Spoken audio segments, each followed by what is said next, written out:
provocateur.media. Something that is transcendent or cosmic or beyond physics, metaphysics. That's what we're really talking about. So I want to ask you, Mom, this because I'm not even sure what the answer is. You know, you're my mom. Ask away. I know you, I think. Is there anything that you worship, anything that you find sacred? Are you humbled by something? The Goldwaters is brought to you by Goldwater Dubé, shaping the history of Canadian family law since 1981. The Goldwaters vous est présenté par Goldwater Dubé, modeler l'histoire du droit familial canadien depuis 1981.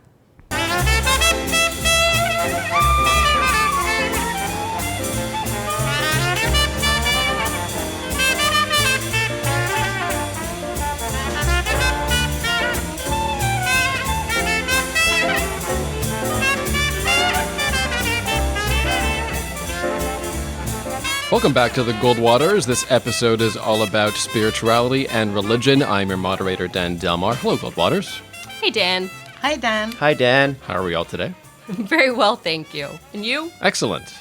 So, in previous episodes, we did touch on religion a lot, on spirituality. So we thought let's devote a whole episode to this. We'll talk about atheism versus agnosticism, cults as well. Perhaps we'll get back to meditation talk that came up on the happiness episode, I believe. So one of the ways of looking at spirituality through the lens of religion is through ethics and morality. That these are at the core of many religions, but can you live a moral life without being religious? Can you be religious and not moral? We'll start there, really. Why don't we just try to define what is religion to you guys?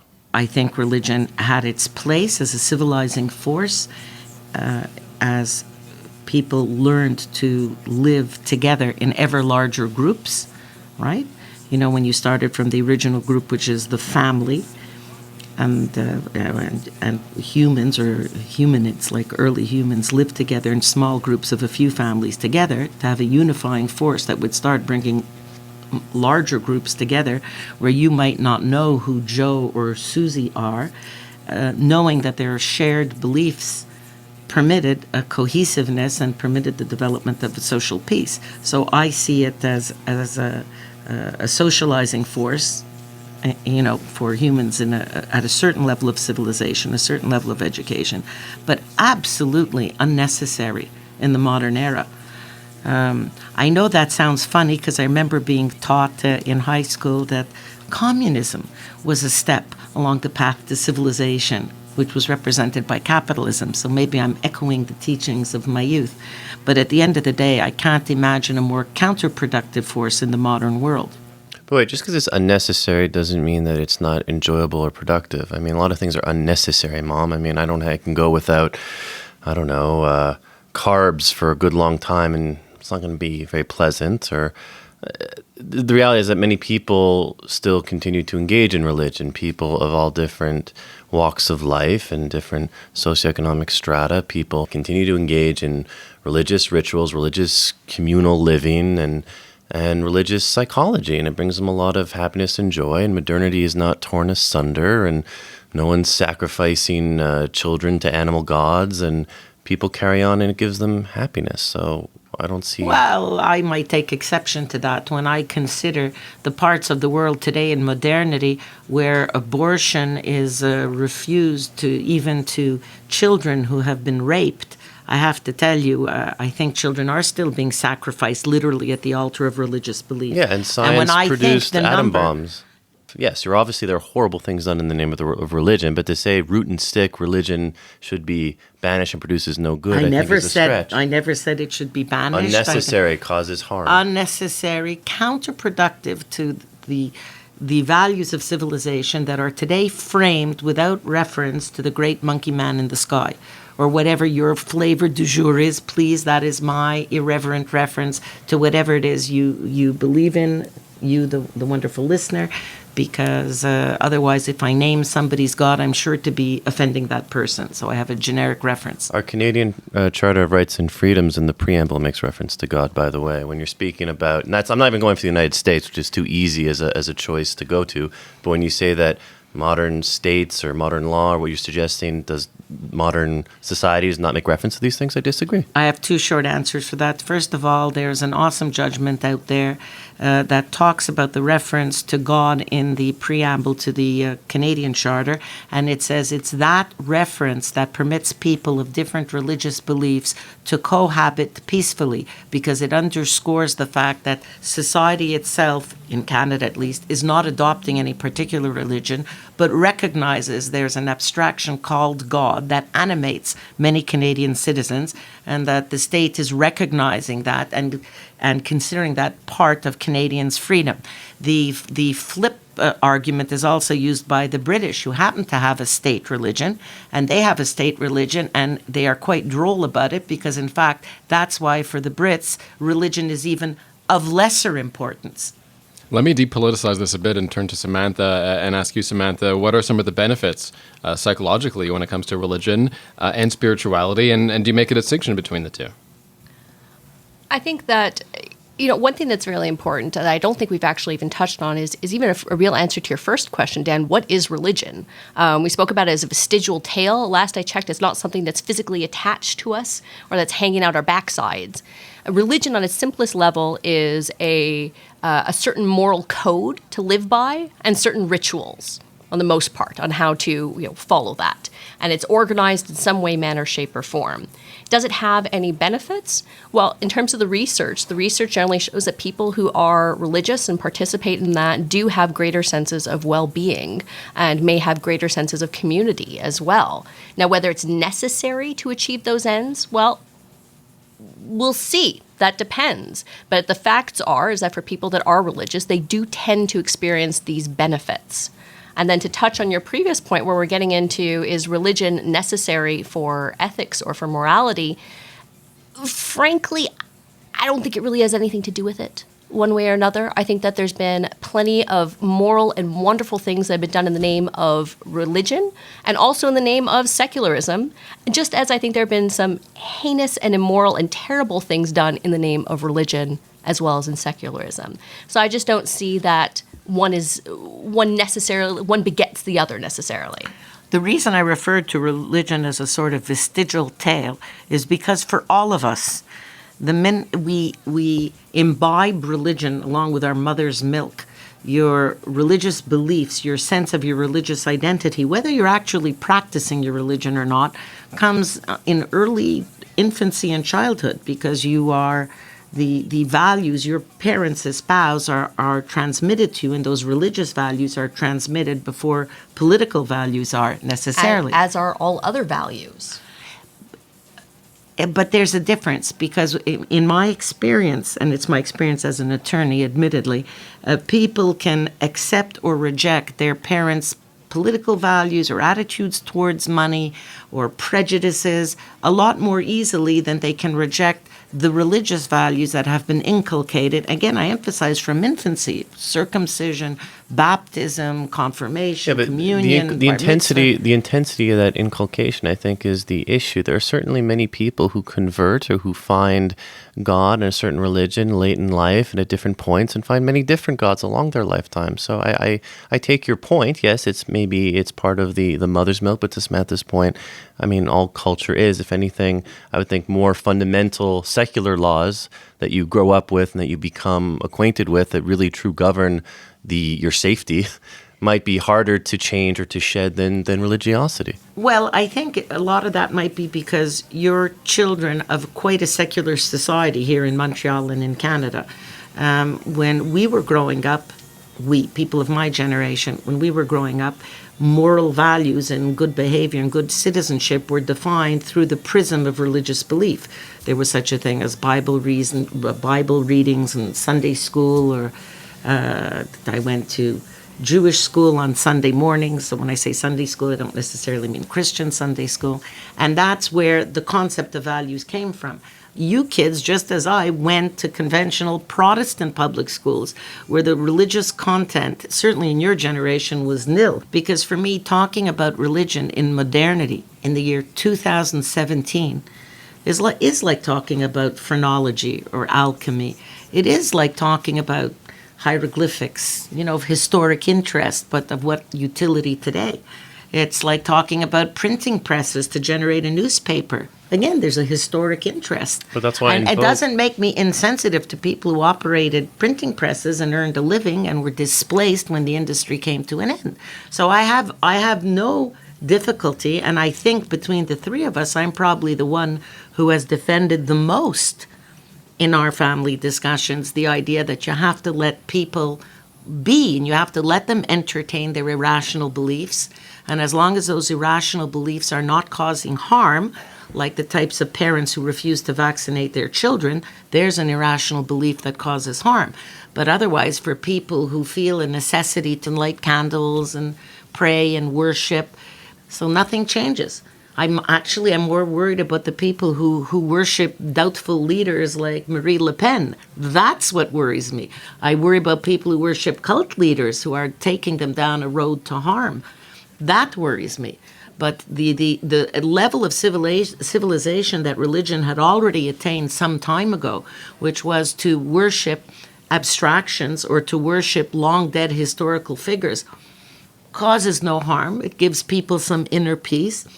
It seems that its greatest social utility are for people who'd otherwise feel a terrible existential despair when they get to middle age and recognize that life is finite. Well, and I think that's something that I'm glad that you actually finally got to that people who are religious do experience certain benefits and on the most part cause very little harm just by virtue of their beliefs.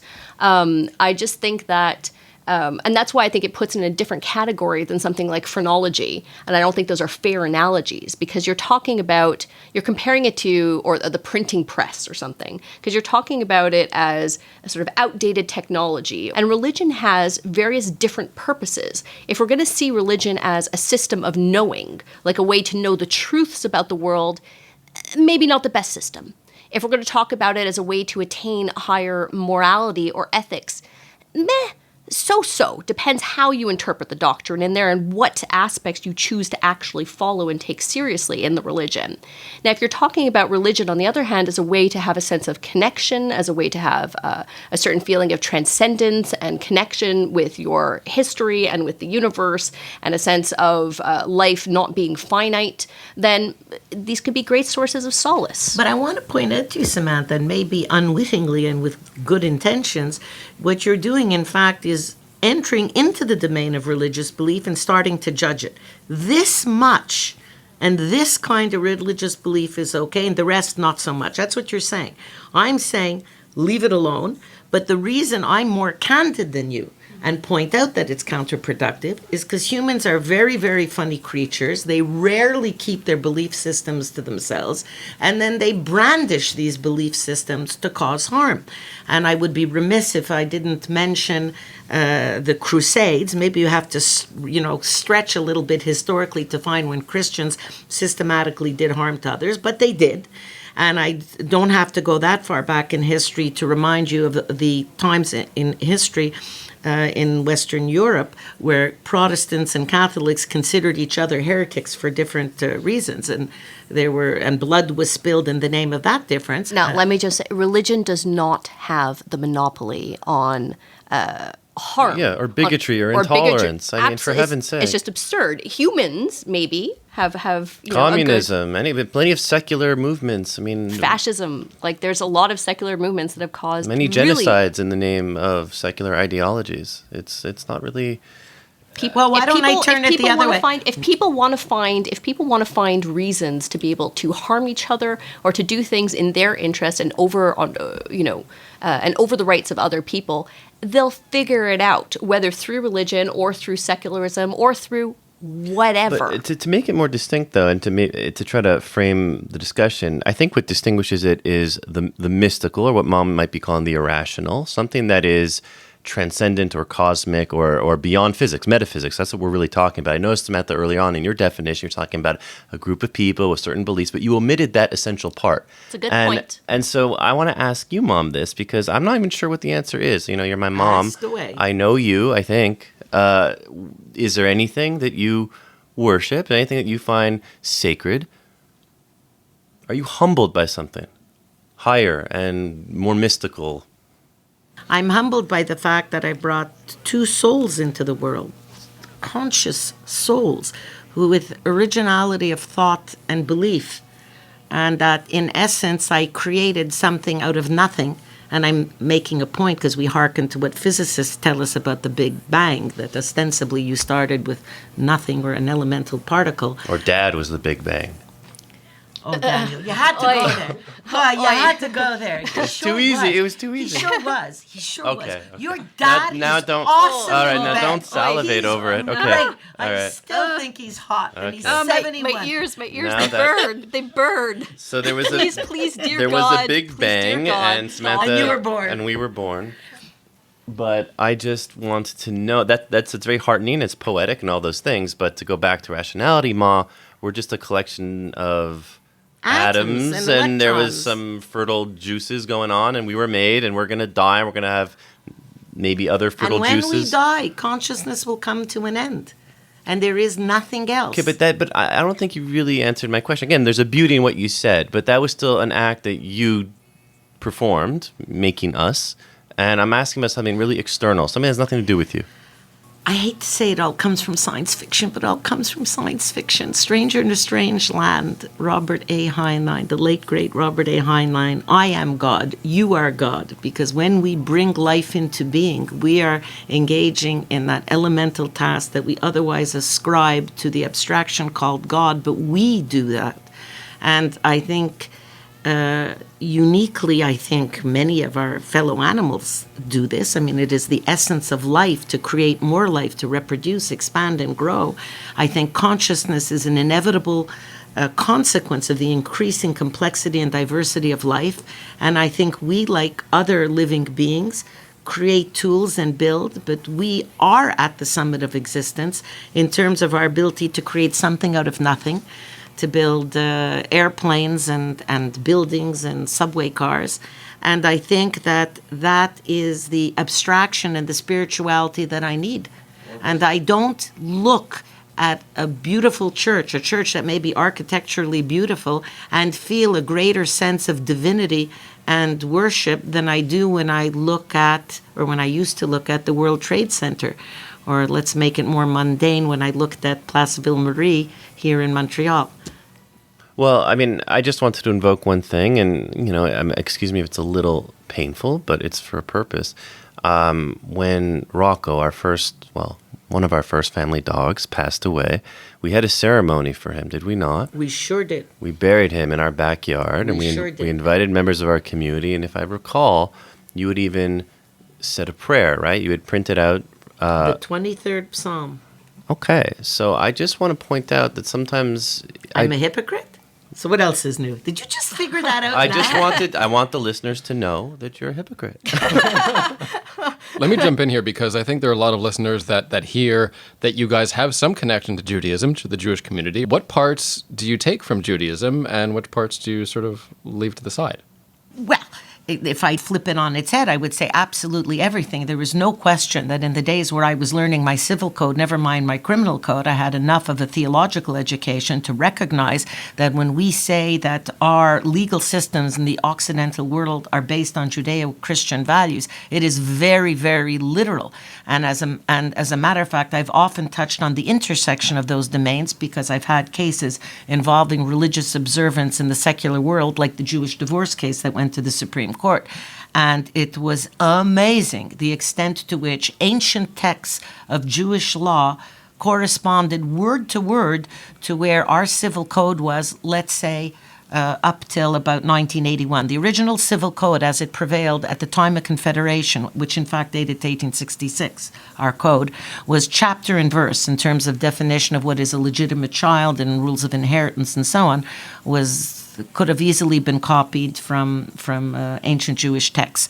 And the variance between the civil laws and criminal laws in modernity, so that means, let's say, in the last 30, 40 years, has come as society has stepped away from this lockstep adherence to religious precept, which is why in modernity we have rules about gay marriage and about single parent filiation or filiation of gay and lesbian parents to their children, the equality of the value of the testimony of a woman to a man and a man to a woman, rules about sexual assault. A husband no longer has an absolute right to sex with his wife. These are the rules of modernity as we've stepped away from following Judeo-Christian values. Samantha, are there aspects to your identity that are rooted in the Jewish religion? That's a great question. Yes, that's the simple answer, but much more in terms of Judaism qua culture and ethnicity than religion. I've always identified as Jewish, and for me, history and family and bloodlines have always had a very special significance for me. It's maybe been my way of dealing with issues of immortality, of saying that, you know, there's this line and there's people and there's my family, and, you know, we've always been there and we'll keep on going. In terms of the actual, you know, belief in God or the precepts of Judaism as a religion, it's something that I struggled slightly with growing up, but it didn't. You know, growing up, I identified as agnostic. And I just saw it as, well, there isn't evidence one way or the other whether God exists. And so, you know, we'll wait and see. I'm an empiricist. We'll wait and see. And then over time, the more attention that I gave to the issue and the more I studied it and discussed it and debated it with, you know, with my dad, with Daniel, with my brother, with mom, and the more I thought about it, it occurred to me that there wasn't really any evidence that I could fathom that would convince me that there was a God, that something called God could actually exist in any way, manner, shape, or form. And from there, I identified as an atheist and have continued to identify as an atheist. So, you know, I guess I come from the long and noble tradition of atheist secular Jews, but that's where I'm at. So I am Jewish. I strongly identify with that. But in terms of the actual, there are little bits and pieces of the religion that I identify with, and with the practice that I think are lovely. But it's not something that I personally identify with, the religious aspect specifically. So picking up from that, let's talk about two groups of people who could be spiritual in some ways, but who largely reject organized religion: atheists and agnostics. Do you consider yourselves part of either group? And do you consider that there's a tremendous difference between both, or are both just sort of debating, I suppose, the finer points of what is beyond what we know life to be? I used to identify as an atheist. I no longer. I like to think of myself, I suppose, as post-atheist, in that it still echoes inside me. I think I still have a deep-rooted skepticism towards notions of a higher power, but I don't identify as an atheist anymore, in that I find that I can retreat into my consciousness sometimes and really cast my mind to faraway places and reel it back in and at different speeds. And I find that to me invokes spiritual feeling. I find that I can really use my brain, my mind, to escape reality and to feel something really deep and profound and transcendent. And there's no need to try to fit it into a belief system. Sometimes I feel atheist, sometimes I feel theist, sometimes I feel agnostic. And I find to have a label that is static, it starts to disappear. It's sort of like magic. Once you see a magic trick many times, it stops feeling magic. It's how new the sensory input is how deep the feeling is. If you asked me to put a label on it, I would put a label of atheist, for the simple reason that I take that expression as being very literal, meaning the absence of theism. And I wouldn't call myself agnostic, because an agnostic is still asking himself the question. I don't have that question. Personally, I'm an atheist. I don't believe that there is a God. I can't, as I mentioned before, I don't see that there's any evidence that can compel me otherwise. But to me, it's no big deal one way or the other. And for people that believe in it, then that's great, as long as they're not harming anyone. And to touch on Daniel's point, and to go back to your point, Mom, I don't think that everything needs to be rational. I think that there's a lot of experiences that we have that are connecting, that are transcendent, that are beautiful, that can feel mystical and take you out of your present. And I think that those are lovely and wonderful experiences that can be accepted just on their face, and that we can just enjoy and be in them and in the moment. And I don't think that those are an escape. If anything, I think that those are paying attention and fully immersing ourselves in the beauty and the wonder that surrounds us. Let's talk about God. Samantha, what is God to you?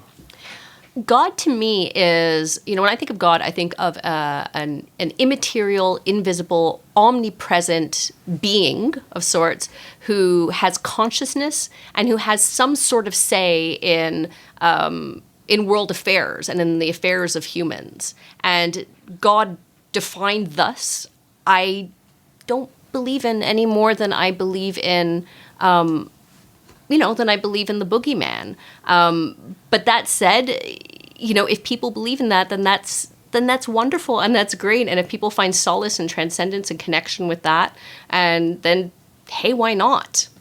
Daniel? Something beyond my understanding. Listen, there's no grand unified theory yet beyond, we haven't gone much further than what Einstein discovered. There's still inexplicable elements to quantum physics.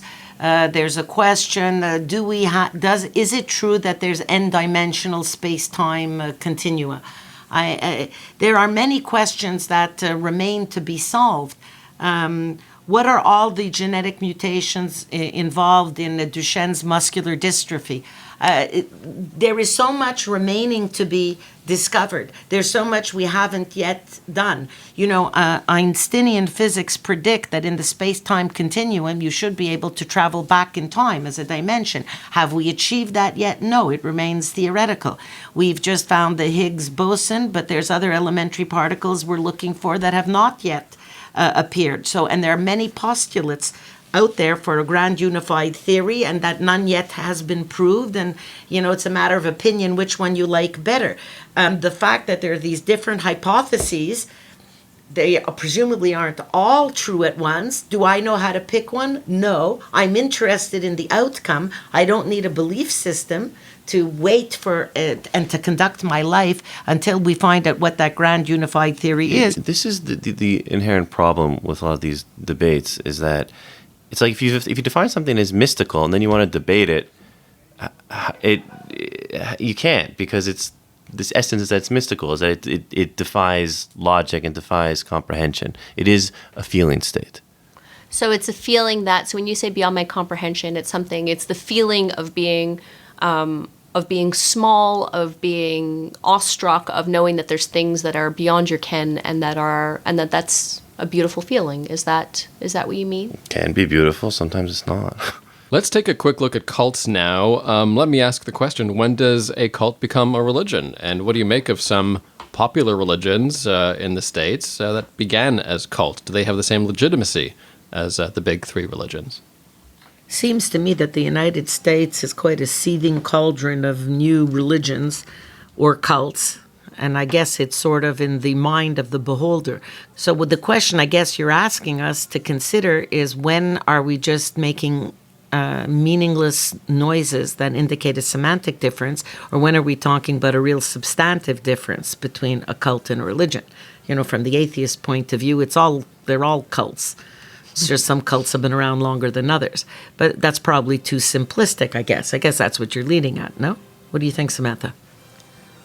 I find it tricky, actually, to differentiate between a cult and a religion. I think that my impression is that a lot of religions started off as cults, and part of the difference between a cult and a religion is time and longevity, and then the extent to which the cult ends up breaking from the interests and desires of its leader. Whereas I think a cult tends to be, I've read some interesting sort of descriptions of this, whereas that a cult tends to be, what they preach tends to be tied up in the self-interest and desires of the leader, rather than some broader principle, let's say. A lot of times in cults, the emphasis is on really active means of suspending critical thinking, like protein deprivation, just to prevent, and some sort of sensory deprivation things to really prevent people from being able to evaluate what's being presented to them. So in that way, I think that cults tend to be often smaller and a little bit more tied up with the leader, whereas religions last longer and aren't necessarily tied in with the leader as much. And, I'm also presenting as though cults are this awful, terrible thing. But frankly, any group, it depends what they do. And if a cult is trying to act for something that is helpful for people and is actually useful and doing good, then I guess it's a good cult. Well, that's where I think the value issue comes into play. There's always going to be a judgmental side of it. If you have a cult, I think everyone thinks has to be exploitative. It has to be something, there has to be a negative element to it, that this is something that is hurting the participants, where there is a hierarchy. As you say, there's usually an excessive admiration for a certain leader, and people are being duped, and there's the drinking of the Kool-Aid that sometimes happens at the end. Well, I guess that's the point, is that it seems like, by calling something a cult, it's almost a dirty word. Like, as soon as you call something a cult, then you're saying, when you say religion, it adds a certain credibility, just the term in and of itself. Whereas when you're saying cult, it does have that implication. I agree with you. So I think it's a continuum. There's this sort of fuzzy threshold where people just have general buy-in. You reach a critical mass, and there's this general consensus of credibility that this group or new identity is legit. If I reflect upon it, I think I would take the position that between a cult and a religion, you can't blur the lines, and that it's simplistic to say, well, give a cult a century and then it's a religion, because I think cult has more precision. I think it refers specifically to the phenomenon of the con man, or the criminal, or the manipulator, or the psychopath, or the sociopath, take your pick. But hang on, who amasses a group of people, small or large, with nefarious purposes, sort of like Donald Trump. Whereas So wait, a religion, does that make the United States a cult? Is that what you're trying to say? in the hands of a cult leader con man, that's for sure. But but there are actual religions out there. I think of the Wiccans, where you have a group that some people might consider cult-like, but where no harm is intended and none is caused to the members or to the leaders. And these are just peaceful people with alternative beliefs that are religion-like, and some people, I think, will improperly call them cult-like. I don't believe in the Wiccans. I don't believe in Wicca. I don't believe in witchcraft, right? But nonetheless, to the extent that they're not harming each other or anybody else, that, for me, that's just a nascent religion. A religion can involve a small number of people. You can't say Judaism has a whole bunch of members on the earth, hey? We got pretty well wiped out with World War II. There's just a few million of us left. But the expression cult can refer to worship of a figure or a person on earth that is not necessarily a charlatan. I mean, there's the cult of the Virgin Mary, is something that is said often without any sense of derision, just to describe certain cohorts of Roman Catholic, mostly among Roman Catholics, who have a particular veneration for Mother Mary. And there's nothing in that discussion or that label that speaks to her being a charlatan or exploitative. It's just said that there was a particular intensity of worship. But the word there is used with a completely different meaning. That's misappropriation of the word gang. You can talk about a gang of your friends, and that's not the same as referring to a gang like the Mara Salvatrucha, one of the most notorious gangs on the earth of the other variety, right? When you talk about the cult of Mary, you simply mean minority or dissentient Catholics who worship Mary more than Jesus Christ or more than the triumvirate. I always thought it was the triumvirate that was important, the Father, the Son, and the Holy Ghost. But there is nothing, and really at the end of the day, anathema to Catholic theology to put Mary as the Mother of God as your primary figure. And once again, it's still a religion, because these are not believers who are causing harm to each other, nor are they causing harm lately, I suppose, in the name of Mary. I think the cults that get a lot of attention are the ones that cause harm, that cause really active harm. Those are the ones that are going to hit the newspapers, newspapers, as if anyone reads newspapers now. Sorry. I do. The internet. I do. Yes. But I don't think nefarious intent or harm is inherent in a cult. I think it can often go along with it. But I was actually, just looking it up in the Oxford Dictionary. What does the Oxford Dictionary define a cult as? A relatively small group of people having religious beliefs or practices regarded by others as strange or as imposing excessive control over members.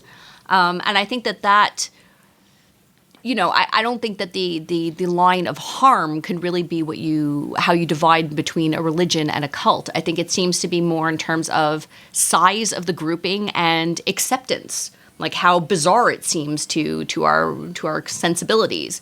And so I can see quite fathomably how something can start off as a cult where, there may be excessive control over the members and particular rituals that they're engaging in. And it's a small group of people that others may say, perhaps like the, like early Christians that, the Jewish people may say, well, what is this offshoot of Judaism? That's a little bizarre. Who are they following? What are they trying to do over here? I guess they're a cult. But then over time, we if they get... absolutely reject them. Wait a minute. They're heretics. There are Jews for Jesus. There are Jews for Jesus. But then over time, once they got enough popularity and once they spread enough, then it started to seem less bizarre because more people accepted them. And then it just, I used to work with Mike Kropfeld, who had a group, and I probably still has the group called Info Cult, because back in the day, and I don't even remember if you guys were alive, you might have been, or you were, I guess, a lot littler, there was a big movement afoot of rescuing young people who were caught up in cults. I suppose the very concept now is so mainstream that it doesn't even attract media attention the way it once did. And the reason I dealt with him is I had a number of cases where a parent would become involved in a cult, religious or otherwise, and then the children would be mired in that cult. In fact, the case I was involved with recently, that I didn't call Mike into, involved one of the deviant or heretic Orthodox Jewish communities and we know what we're talking about, and I don't want to attract more negative attention to them, and where one of the parents was trying to rescue his children. He and the mother were members of this cult-like group of Orthodox Jews who were so Orthodox. They wouldn't even mix with other Orthodox Jews. They wouldn't educate their children even in Orthodox Jewish schools. And the youth protection got involved, so on, and he saved his kids. He had left the cult and took his kids out of the cult, but this woman is still prisoner of the cult because her whole family's in the cult. When I say she's a prisoner in her own mind. And that's why I don't want to banalize the meaning of the word cult, because I think at the end of the day, going past that popular image of drinking the Kool-Aid, which we should never make fun of. We're talking about Jim Jones' cult in Guyana, right? Where over 909 people killed themselves on his command.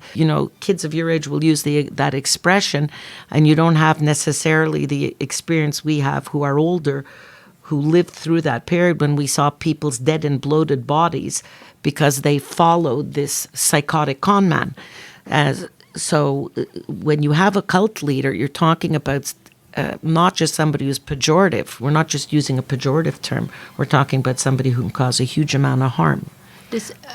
I agree with this. Is not to banalize what a cult can be.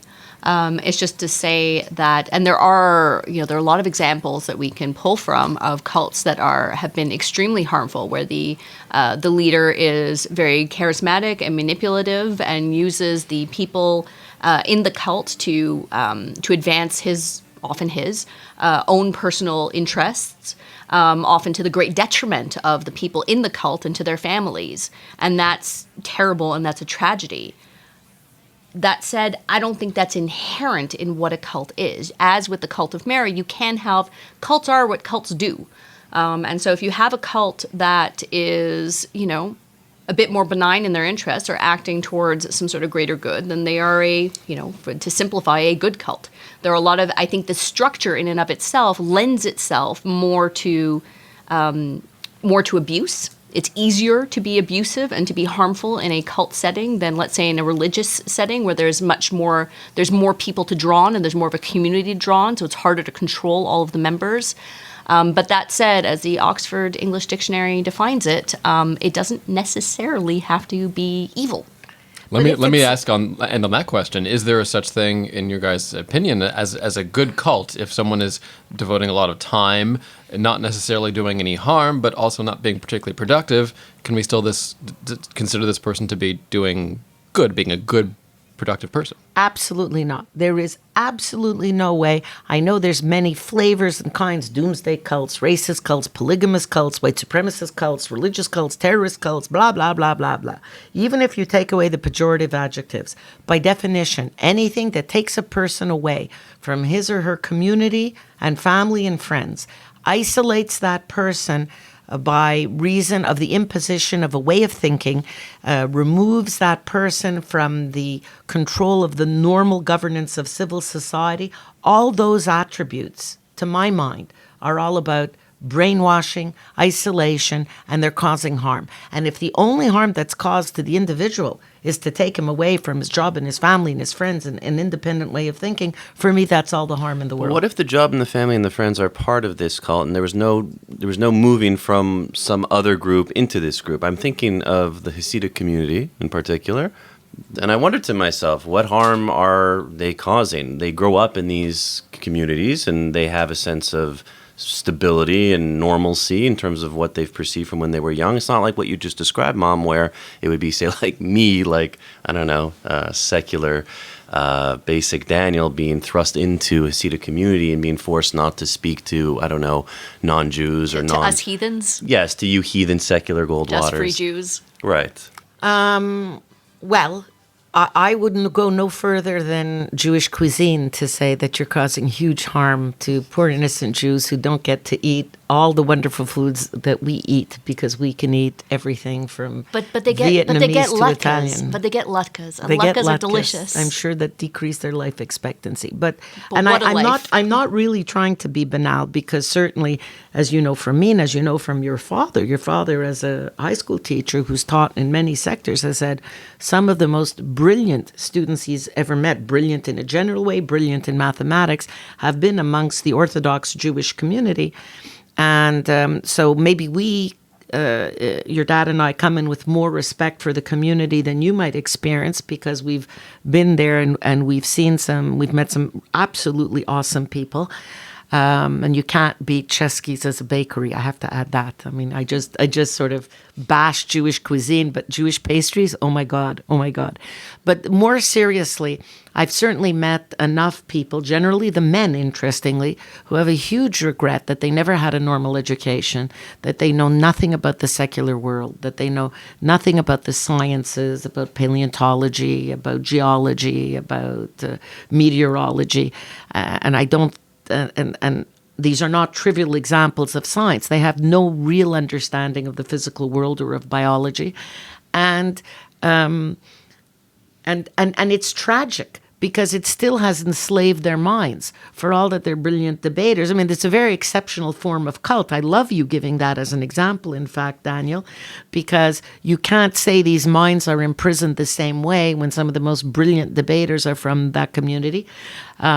It's not just that community or that they produce great debaters. You know, I've known some Jehovah's Witnesses, I've known some Mormons, and these are denominations of Christianity that many do regard as cultish and really outside the norm and closed communities and just but hang on. fine people. Mormonism is accepted as a mainstream faith.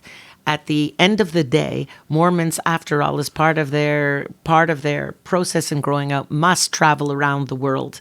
They must interact with other cultures and other communities. So they're not closed in the way Orthodox Jews or the Amish, for instance, might be closed in. So that's part of the problem. The Amish also do get to explore the world. Was it Rumspringa? I don't know if I'm pronouncing it properly. Rumspringa is a very, very short period. Yes. Mormons have to be missionaries for a couple of years, and many Mormons marry outside of the community. Well, I think to put it all together, I think there are a lot of harms that can be inherent that often co-occur with a cult by nature of being small and being fringe and often having a charismatic or authoritarian leader.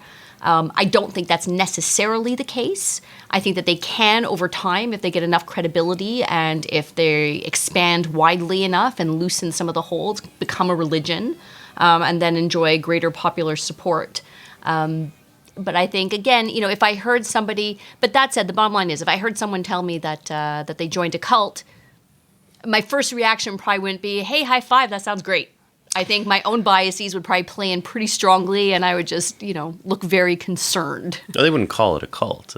Touche. Touche. But maybe to end it on a positive note, let's have a little humility about to what extent anytime you're within your own community and culture, there are always cult-like aspects. You can't expect as a Montreal and a Quebecer ever to disrespect hockey or your local sugar shack. And I don't say that lightly because you could be killed for it. So, there are cult-like aspects to when you have to accept certain of the precepts of the culture you're in. I would never speak to somebody who's a French-speaking person and dare to speak in English. It would be viewed as so rude and inappropriate that my instinct makes me immediately answer in French. I think it's a gesture of respect, personally, but some might say, why do you feel so oppressed that you can't respond in your own language? So, food for thought, no? Maybe this podcast has cultish aspects. You never know. There are certain sacred cows we can't slay or go to, lest people be disowned and kicked out and tables flipped. The cult of Goldwater. So now, audience, if you would like to join the cult of Goldwater, then please call. No, I'm just kidding. We're not actually. I'll end it with Samantha and on positive examples of religion and spirituality. This came up a bit on the happiness episode when we were talking about meditation. But what are some spiritual activities you could say that might actually do some people some good? I think that there's a lot to be said for ritual and for connection between people. And I think the one thing that is really quite lovely in most religions is that there is, it gives a venue to be able to connect with other people, to be able to join together, to be able to feel like you're part of the same in-group and that you can get support within that group. And a lot of those rituals can be really grounding for people. And when we get to, spiritual practices, oftentimes, when I see clients, before introducing mindfulness, I often ask clients if they pray. And honestly, for clients that pray and that do it regularly, I put that on par with mindfulness as a way to be able to connect with themselves, connect with their sense of the universe, and be able to really ask themselves those difficult questions and get a sense of grounding and connection. So I think that prayer, I think that mindfulness isn't exactly a spiritual practice, but it can be, I think are beautiful things. And then in religion, then there's the ritual, and just being able to be together with other like-minded people can be a very powerful experience. Let's end with further reading on the topic of religion and spirituality. Daniel, do you want to go first? I would endorse, I hope this is received the right way, but The Passion, the movie by Mel Gibson. I think it should be seen by anybody, just if you're a film person, but as well as for its theology, its expression of these foundational stories in our culture. I'm going to recommend The Boomer Bible, A Testament for Our Times by R.F. Laird. And despite what people think, it's more than just a parody of the Bible, but it goes to beliefs, a lot of common beliefs, and treats them with, I guess, a certain irreverence might be the point. I kind of prefer irreverence to reverence. For instance, there are 4 Gospels, Willie, Vinnie, Ned, and Ira. And that's my kind of religious reading. And I would recommend actually an article on CNN, Why You Don't Need God, by Ryan Bell. And this is a first-person account of a Seventh-day Adventist pastor who was practicing for 19 years, experienced a crisis in his faith and in his belief, and decided to do an experiment and just try to live a year with acting as though he didn't believe in God. And the realizations he comes to really just speak to me.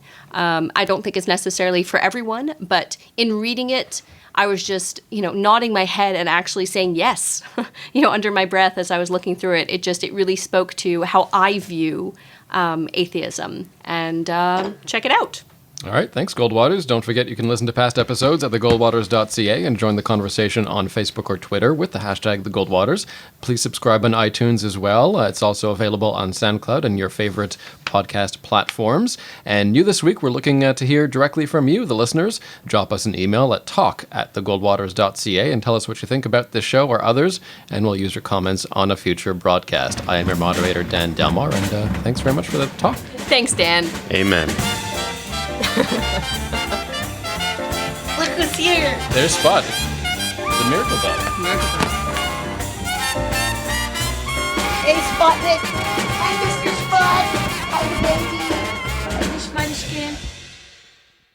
Provocateur.media.